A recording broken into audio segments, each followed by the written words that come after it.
Je vais vous présenter un petit vidéo.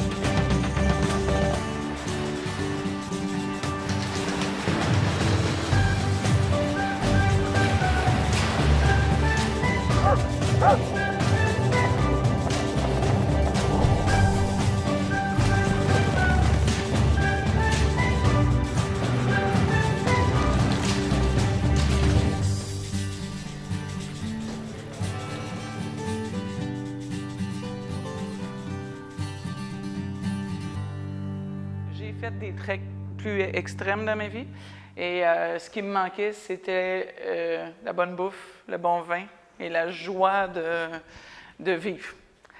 Parfois, les sportifs aguerris manquent de folie. J'ai un brin de folie en moi. J'aime rire, j'aime connaître les gens. J'aime goûter la bonne bouffe, la vraie bouffe du pays. Souvent, on va aller dans des endroits touristiques et on va nous présenter American Pizza. J'ai pas de plaisir, moi. Moi, ce que j'aime, c'est aller dans la 3e rue derrière et puis rencontrer la maman qui fait la vraie pizza. Fait que c'est vraiment dans ma personnalité et c'est dans cette optique-là qu'on a bâti la Slovénie, laquelle j'ai évidemment visité il y a 1 an et demi et que j'ai fait de fond en comble avec un Slovène qui est notre guide là-bas, qui est un ami en plus. Fait que donc, quoi de mieux pour vivre des expériences exceptionnelles. Alors, c'est vraiment la passion qui m'amène à être guide, la passion du voyage et du sport. Je suis une sportive. Ouais, je peux dire ça, je suis une sportive. Je fais j'aime bien les défis. J'amène pas mes gens en voyage pour faire des défis, mais parfois, ça peut être un défi pour des personnes de se dire, bien, cette journée-là, pour moi, c'est un plus grand défi, mais j'ai le goût de le relever. Et je pense, en toute humilité, être la bonne personne pour accompagner des gens qui veulent faire un pas de plus. D'un autre côté, ce que j'aimais dans la présentation aussi, c'est à quel point on est flexible. Vous n'avez pas le goût, ou vous avez mal, on prend soin des gens en se disant, bon, bien, aujourd'hui, tu as le goût de prendre ce cours, on va organiser ça pour toi. Alors, c'est ma façon de voyager, c'est leur façon de voyager. Fait que je me répète, mais c'est vraiment un bonheur pour moi de pouvoir travailler avec Vacances Bougex parce que c'est une philosophie qui est parallèle. Et voilà, pour ça. Est-ce que j'oublie quelque chose? Non. Alors, la Slovénie, comme je vous ai dit, j'ai eu la chance de la parcourir de fond en comble et à quelques reprises et de partager vraiment avec les gens de la Slovénie des moments, de l'excellente nourriture, des truffes et découvrir le vin. Et c'est de cet endroit qu'on a décidé vraiment de créer le Trek and Wine qu'on appelle parce que chaque jour, on bouge. Il y a des journées dans le voyage qu'on va vous présenter qui bougent un peu plus, mais chaque soir, on profite de la vie et on goûte le vin de la Slovénie. Personnellement, je suis allée tout un mois complet en juillet. Bon, c'est plus chaud, c'est plus bondé de gens, c'est les vacances et tout ça. Alors, on n'est pas dans les vacances des Slovènes, des Français, qui voyagent beaucoup. On est encore à une belle période au niveau de... Il ne fait pas trop chaud pour bouger. C'est très agréable comme... Puis il y a tellement de différences dans je dois vous le dire, dans le pays. Donc, il y a une partie qui est vraiment juste en face de l'Autriche, qui est très verte, vallonneuse. Il y a une partie qui c'est les Alpes juliennes, que c'est plus rocailleux. Et tout ça, c'est 2 heures de route, 2 heures de route, 2 heures de route. C'est jamais très loin. On passe jamais une journée en bus, là. Il y a un moment, tu vois la mer Adriatique, puis il y a un moment, tu es dans les Alpes. C'est ce qui est merveilleux de ce pays-là. Et en septembre, c'est le bon moment pour ne pas avoir trop chaud, puis pas avoir trop de monde. La Slovénie, c'est encore une découverte. ils travaillent très, très fort présentement pour se vendre, comme la Croatie a réussi. C'est encore un bon moment pour se dire « j'ai envie de découvrir le pays et pas être en ligne derrière un groupe qui est en train d'aller dans le restaurant populaire qu'on a lu dans Lonely Planet. » Ils ont leur lettre de noblesse comme pays. C'est encore une grande destination découverte. À mon avis, 3 à 5 ans, c'est aussi bondé que la Croatie, malgré que la Croatie est tout à fait magnifique. Mais c'est encore un endroit qui n'est pas dans la mire de tous les grands de ce monde. Donc, c'est un petit pays. Et puis, voilà pour ça. Ce que je veux vous dire, c'est un pays justement de 2 millions de personnes. Donc, on n'est pas pris dans des groupes de gens, d'habitants. C'est un pays ultra éco-responsable. J'aime beaucoup cette philosophie-là. Tu vois, c'est reconnu là, de plus en plus ici et là. C'est couvert à 60% de forêts et énormément de zones protégées. Plusieurs endroits qui sont patrimoine de l'UNESCO. Et puis, plusieurs endroits qui ont remporté des prix Guinness de plus gros châteaux dans c'est comme dans des grottes qu'on va pouvoir voir tantôt. La beauté des lacs et des rivières, c'est que c'est turquoise. Tout le fond nous permet que l'eau devienne turquoise. À plusieurs endroits, à chaque fois, c'est un émerveillement. Et on a l'impression qu'il n'y a rien. Tout d'un coup, tu passes dans des petits chemins, et puis pouf, tu as une chute magnifique. C'est très particulier au pays.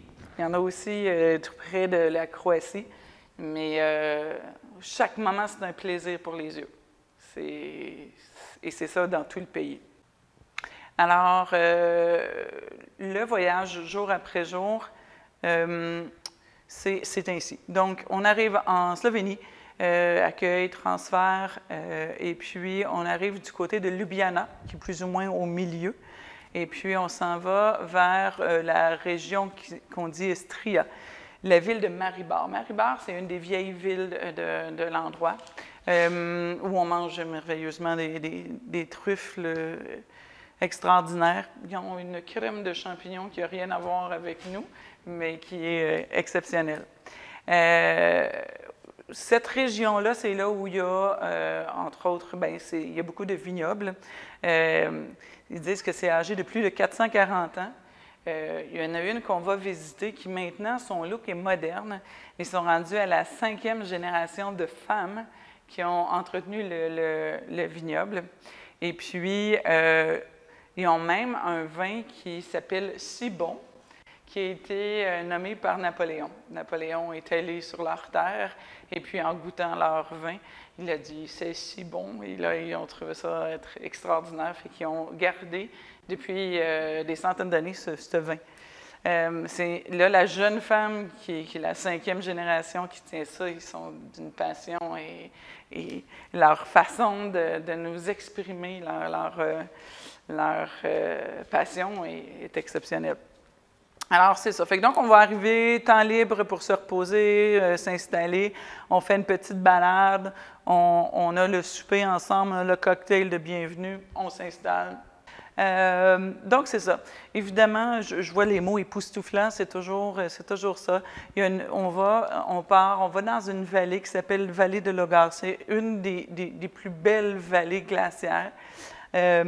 Ensuite, on va vers des paysages alpins. Et puis, on va monter ici. Ils disent si la température le permet. Évidemment, celle-ci, quand on le voit en une photo, c'est comme si c'était un grand cœur. Et puis, nous, on est monté jusqu'en haut ici, mais on peut aussi, à gauche, longer toute cette chute. Ça prend 1h30, mais ils disent si la température le permet, parce que s'il y a un peu de vent, c'est trop glissant. C'est quand même... il faut une botte de montagne pour pouvoir l'escalader. Alors qu'ici, ça se fait bien aussi. Donc, on voit vraiment les images.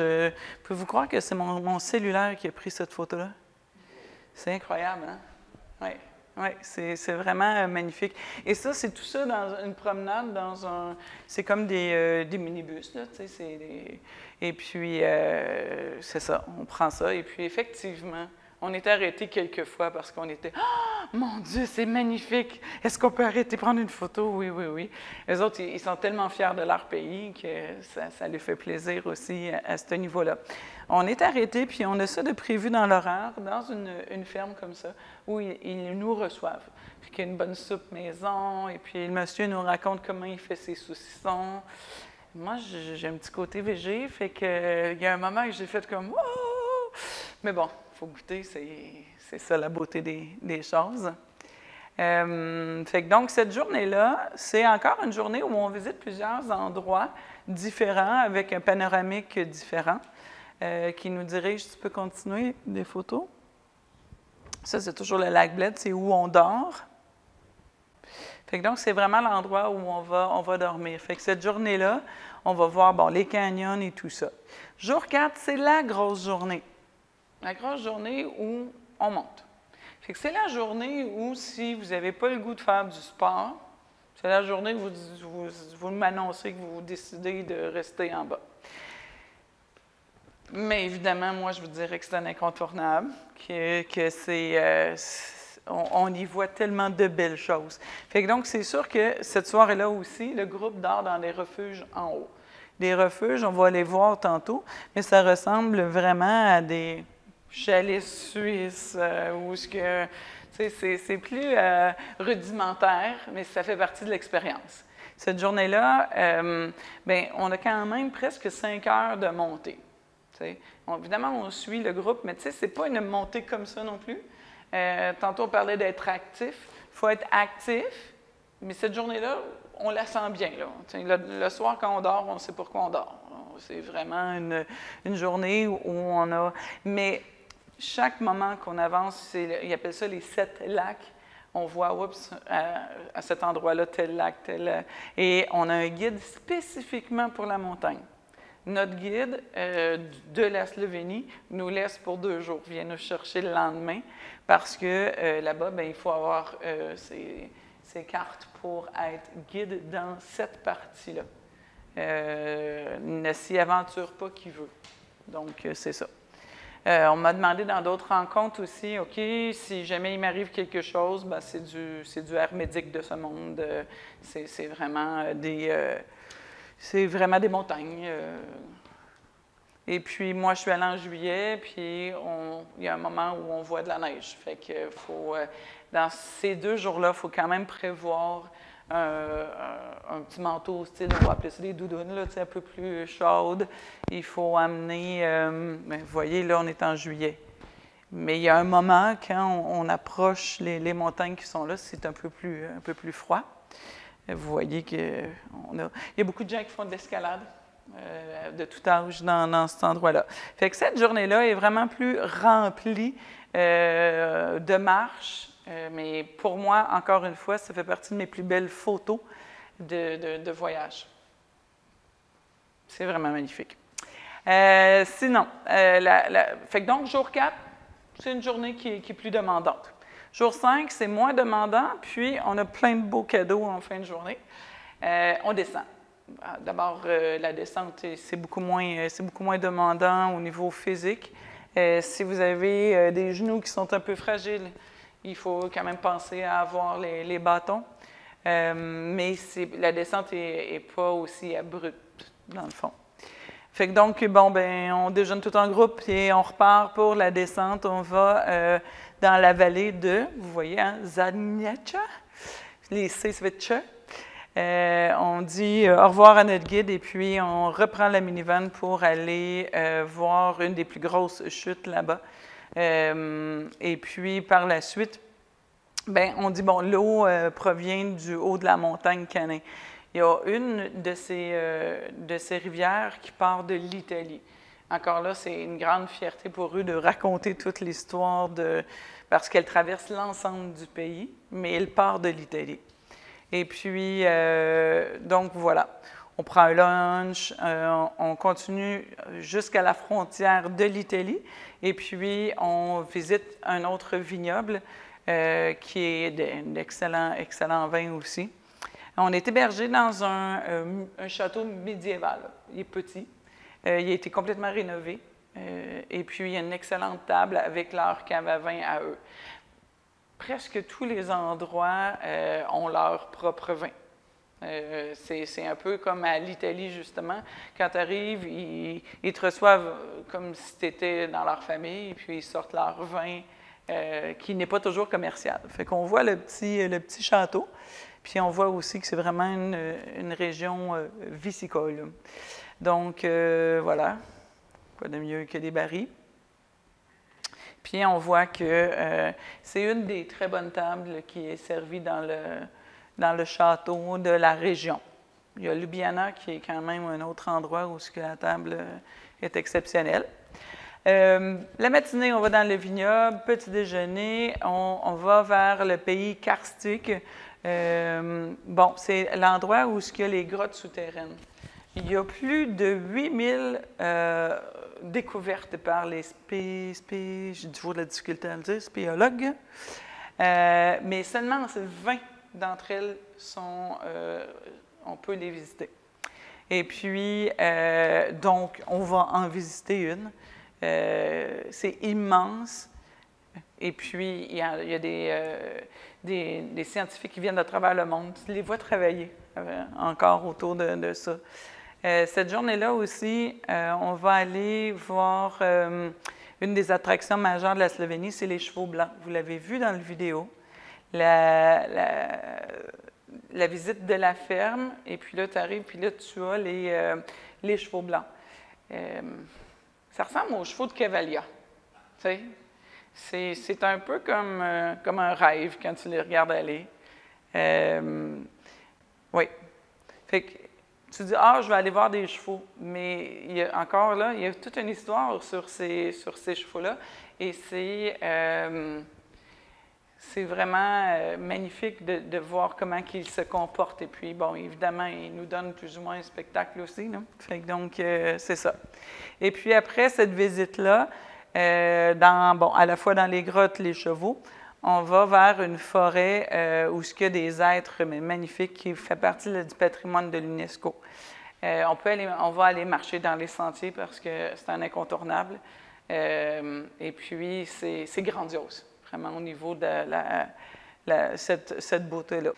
Et puis, jour 7, c'est la journée où, dans un groupe, souvent, on a une journée où on a besoin d'avoir la paix, on va se dire.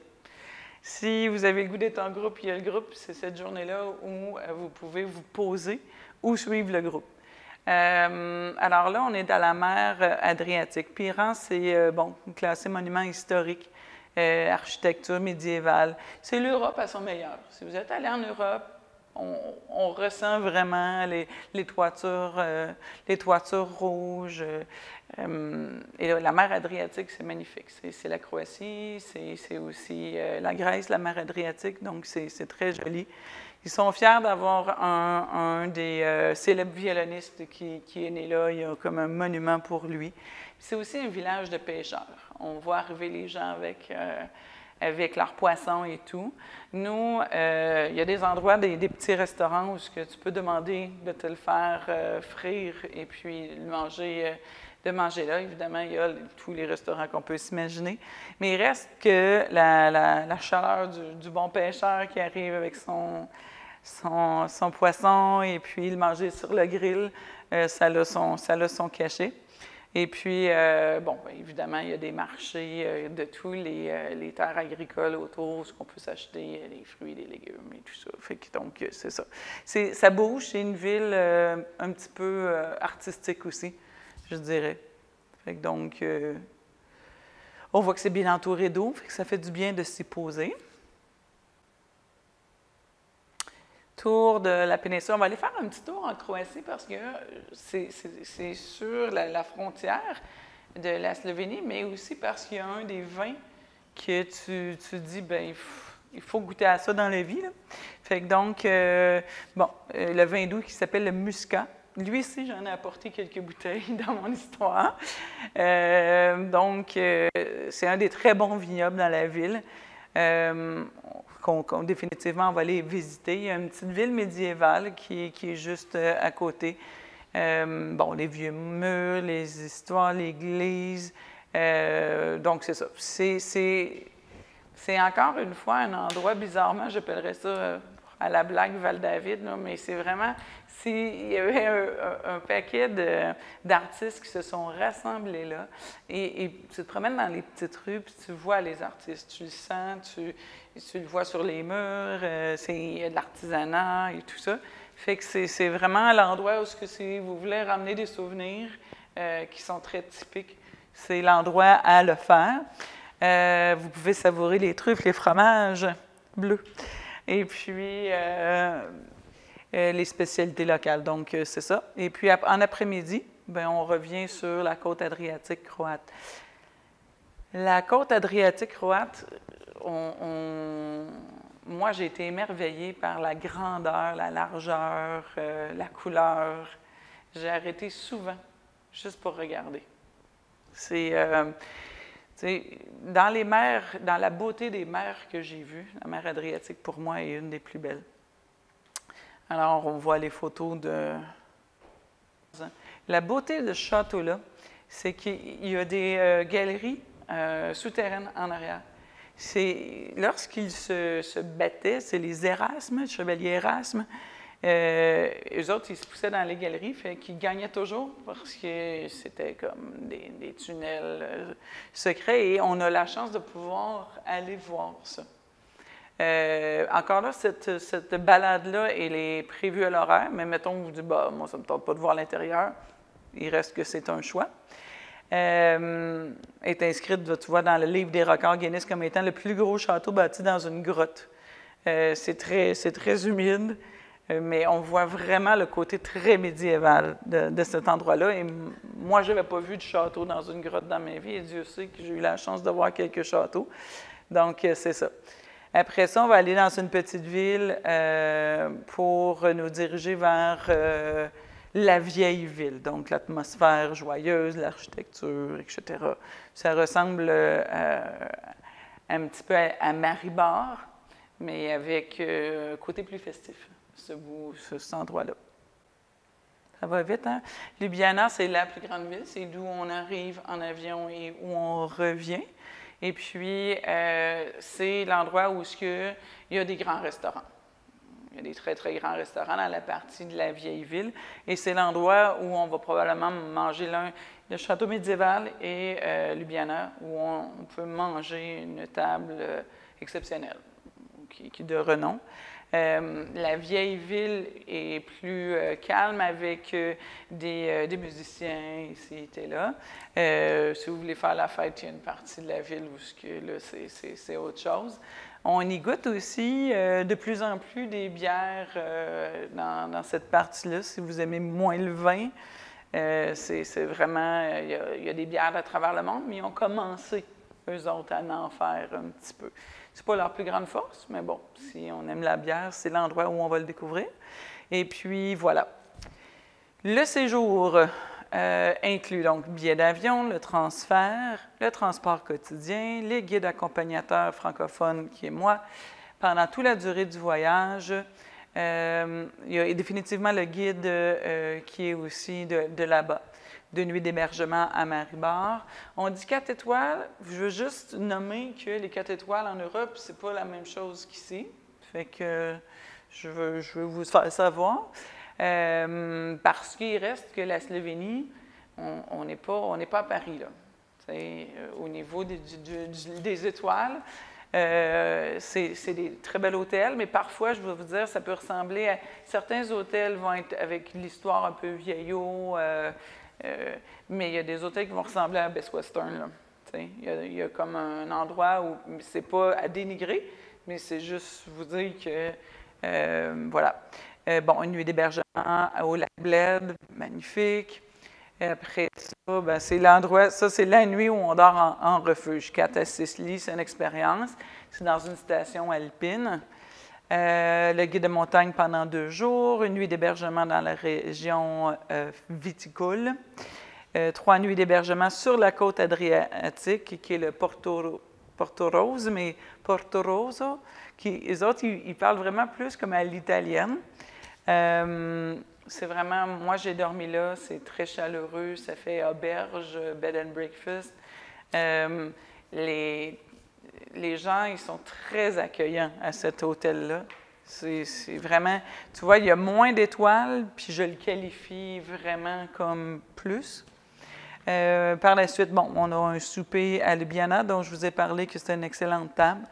Les frais pour le transport en minivan, coût de l'organisation, les visites inscrites à l'itinéraire et tous les taxes sont inclus. 11 repas, 9 déjeuners, 2 soupers.